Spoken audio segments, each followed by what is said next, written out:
The following is the first in a series of true stories based on events from my dad's life while growing up in the northeastern part of the United States. These misadventures not only put my father's life in jeopardy, but mine as well. This is part 1 of the Dad Trilogy.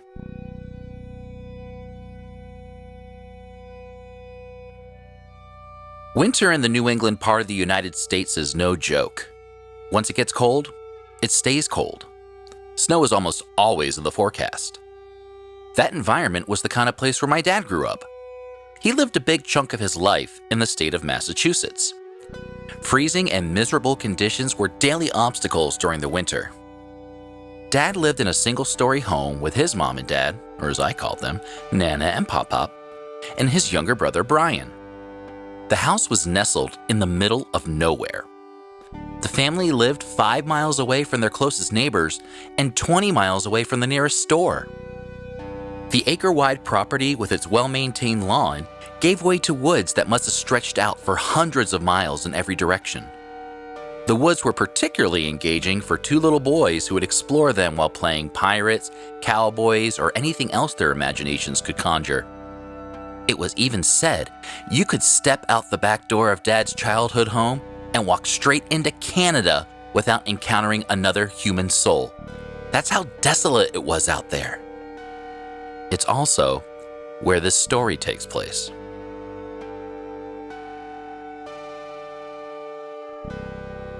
December 1963 was a particularly gloomy month in Massachusetts. The state was still mourning the loss of their native son, President John F. Kennedy, and Mother Nature wasn't making things any easier. A cold front brought frigid temperatures along with regular snowstorms. The week before winter break was unseasonably rough, with over a foot of snow dropping that Monday right where Dad lived. If this was the South, like where I grew up, the mere mention of snow in the forecast would be enough to cancel school for the entire week. Not so in Massachusetts.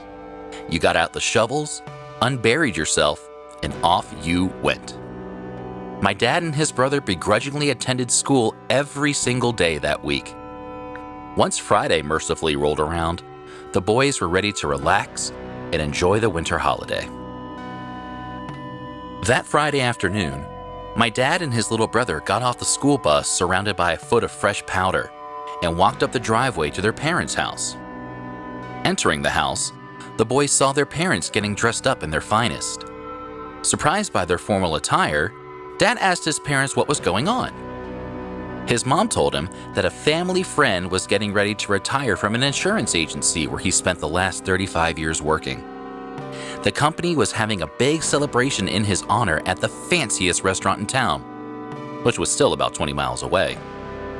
My dad was then informed that he was in charge of babysitting his little brother. Sorry for the short notice. Dad babysitting wasn't really a big deal, especially with him now being 12 and his little brother being 8. It wasn't the first time they'd been left home alone together, and it wouldn't be the last time either. The boys watched their parents exit the driveway and head down the main road, highlighted by the setting sun. The brothers made the most of their fated day by throwing snowballs at each other and making a lopsided snowman complete with Pop-Pop's pipe. Just when their cheeks were getting rosy, the boys came inside from the cold, where Dad cooked up a dinner of hot dogs and mac and cheese. Afterwards, they watched an eerie alien movie on TV. This was back in the 60s, where your choices usually consisted of the news, a cowboy show, or the monster movie of the week. And they had already seen the cowboy show. Once the movie concluded and the station ended its broadcast day, it was time to go to bed. My dad's house was a single-story affair with 2 bedrooms on opposite sides of the floor plan.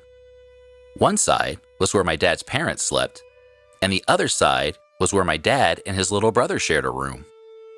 Their beds were on opposite sides of the room as well, with Brian's on one side and my dad on the other underneath a big window. Dad tucked in his little brother and exited the room, hitting the lights on the way out. Sweet dreams, Brian. He stayed up reading for a little bit and started feeling drowsy at around 10:30 p.m. Getting comfy in bed, my dad closed his eyes and drifted off to sleep.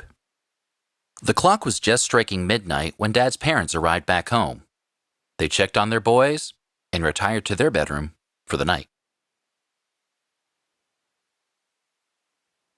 At 3 in the morning, my dad woke up to a blood-curdling scream coming from the opposite side of the room.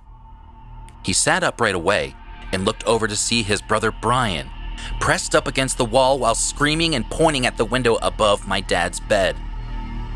My dad jumped out of his bed and flew over to Brian, shaking him and crying out, Brian, what's going on? Are you okay? What's happening?" Brian wouldn't stop screaming and pointing at the window. The boy's parents rushed in to join my dad by his brother's bedside. They tried consoling their son, and again he was asked, "Brian, are you okay? What's going on?" After a few minutes, Brian eventually calmed down, slipping into this almost catatonic state, remaining motionless at the foot of his bed. After 10 minutes of just staring, Brian finally emerged from his trance and began to speak.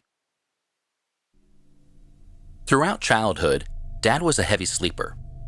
He could probably sleep through World War III. Brian, not so much. He was known to toss and turn and stir in bed.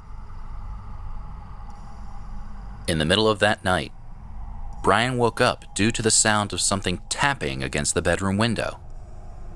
The tapping then turned into scratching, as whatever it was trying to pry the window open. Brian sat up, rubbed the sleep from his eyes, and looked toward the source of the sound. What he saw terrified him. In the window was a pale, sickly-looking face on top of a hulking body. Glowing red embers crudely resembled eyes sunk into its visage. Trickles of blood were pouring out of its eye sockets, scarlet red against the abomination's cheeks. The creature's most striking feature were 2 rows of serrated teeth that glistened in the moonlight. Most unnerving, though, was the fact that the beast was smiling at him through the window. That's when Brian howled a scream that could wake the dead. His parents, of course, discounted the story immediately. They tried reasoning with the boy, hypothesizing that the incident was brought on by the Alien movie that Brian and my dad watched before bed. It was all just a nightmare. There's nothing in the window now or before. But Brian insisted that his parents were wrong and he knew what he saw, but to no avail. After 20 minutes of gentle coaxing, Brian calmed down just enough to fitfully fall back to sleep. The other members of the house returned to their beds and did the same. Nothing happened for the rest of the night. In fact, there were no incidents for the next 5 months. Spring had arrived, bringing with it flowers blooming, birds singing, and best of all, warmer temperatures. All the snow that disrupted life over the past few months has finally retreated, not to be seen until next winter. The grass had finally grown to the point where it needed to be mowed for the first time that season. Lawn care around the house was part of my dad's chores during the warmer months. On a warm and sunny Saturday morning, my dad brushed the dirt and cobwebs off the beaten-up lawnmower hibernating in the backyard shed and began mowing around the house. This was the time before iPhones or any other kinds of media devices, so my dad would just daydream while working, like he was on autopilot. He got to the section of the lawn outside the boy's bedroom and couldn't help but notice what looked like nail marks on the outside window pane. All of a sudden, Dad tripped, letting go of the lawnmower, and turned around. What he saw were 2 abnormally large hoof prints dug into the earth. They were the size of small dinner plates and shoulder width apart, etched 4 inches into the soil. The ground had been frozen up until a couple of weeks ago. Nothing that lived in those woods was big enough or heavy enough to make those indentations into frozen tundra. Whatever made those marks was so massive and emitted so much heat that it was able to thaw out the frozen earth around it. That's when Dad remembered something. His mom, my Nana, was a huge nature enthusiast, and outdoor photography was her favorite hobby.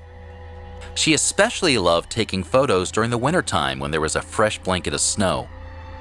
It made the exterior of the house and everything around it just glitter in the sunlight. My dad remembered the day after Brian's window incident that his mom took some outdoor photos around the property, as everything that day was especially glittery. She was glad that she did, because the next night it snowed another 10 inches, which completely covered up some of the natural features his mom liked to photograph. My dad ran into the house and found his mother's nature photo album. He rummaged through it and came across the pictures taken the day after the incident. What he saw made his blood run cold. In one of the photos, he was able to clearly make out the snow, woods, and the side of the house with his bedroom window. Coming out from the woods were tracks in the snow that matched what my dad tripped over. They continued directly to his bedroom window, then made a path to the seldom-used back door. And then, nothing.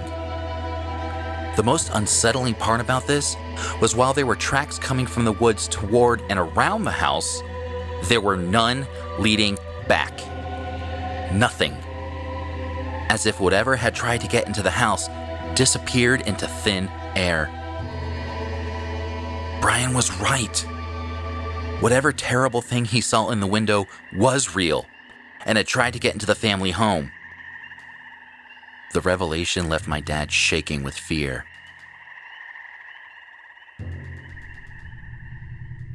Due to the heavy snow the day after those photos were taken, the tracks were completely covered so nobody else ever noticed them.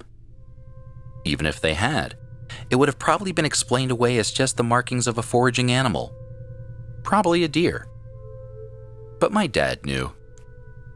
He knew it wasn't any normal animal living in those woods, or at least any animal he ever heard of. My dad's family lived in this home for another 4 years.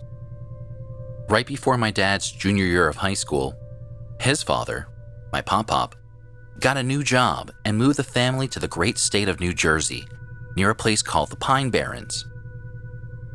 That fall, an ill-fated camping trip had my dad fighting for his life against this creature. And that's part 2 of the Dad Trilogy. Thank you for listening. We'll see you next time.